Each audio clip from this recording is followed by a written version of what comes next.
Ok, donc dimanche fin de journée, on va aller procéder à une petite intervention sur le bâtiment. Le but étant d'éviter l'écroulement des murs. Donc en fin de compte, on a une grosse poutre qui est prête à tomber car elle est pourrie. Et en tombant, elle risque d'embarquer des tirants métalliques et de fait de renfermer les murs les uns sur les autres. Donc après mûre réflexion, on en est arrivé à la conclusion que la solution allait être de couper le tirant plutôt que de couper la poutre, si bien que quand la poutre va tomber, elle ne va pas embarquer le tirant. Voilà, donc on y va pour ça. Donc voilà, on va arriver dans le bâtiment. Alors pour l'instant, tout est en place. Je sais pas si on va avoir beaucoup de soucis, ça va, il y a encore de la lumière. Donc on a tout le plafond, toute la toiture posée sur cette énorme poutre. Et là, un petit doute parce que on voit les tirants métalliques. Celui de droite, celui de gauche. Alors à gauche un peu moins là, on l'aperçoit. Alors la poutre est particulièrement pourrie à gauche justement. Donc là je pense qu'elle porte dessus. Donc si on coupe le tirant, bah, on se prend la poutre sur la tête et tout ce qui est au-dessus. Voilà, donc pas trop. L'idée c'était de sécuriser cette partie-là qui est moins pourrie. Mais ça va vaut si il n'y a pas de contact encore de pression de la poutre sur le tirant. Parce que s'il y a pression sur la poutre sur le tirant, si on coupe le tirant, bah, si ça se trouve, bah, ça finit que tout tombe. Donc on va aller vérifier ça sur l'escabeau.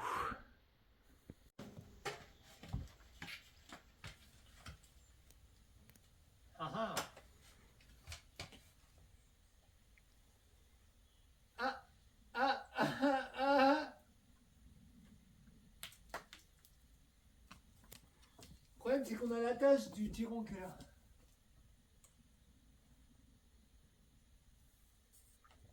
Bon, si ça tombe, c'est tout ça qui tombe. Moi je vais là, pénard. On essaye? Ouais. On va les chèvres dehors.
Donc voilà, le tirant est coupé donc sur la partie droite, qui est en fait la partie la plus saine de la poutre, là, sur 2 tiers, on va dire. Et sur le petit tiers restant, à peu près au milieu là, de la vidéo, c'est là où ça va tomber, c'est pourri. Donc je pense que l'autre tirant qu'on peut pas couper, parce que là maintenant il est directement en appui, ça se trouve c'est lui qui tient une partie de la poutre. Tout ça est très, très avancé en pourriture, donc ça va se disloquer. Le seul risque c'était que tout le reste, la grande partie plus saine de la poutre tombe, et là ça aurait fait du poids, et ça aurait embarqué le tirant droit. Donc là, bah non, c'est bon. On est bien d'accord que les tirants ont une fonction pour retenir les poussées de la toiture. Or, il n'y a plus de toiture. Donc, si besoin, on en remettra, le cas échéant, quand on remettra une toiture par-dessus.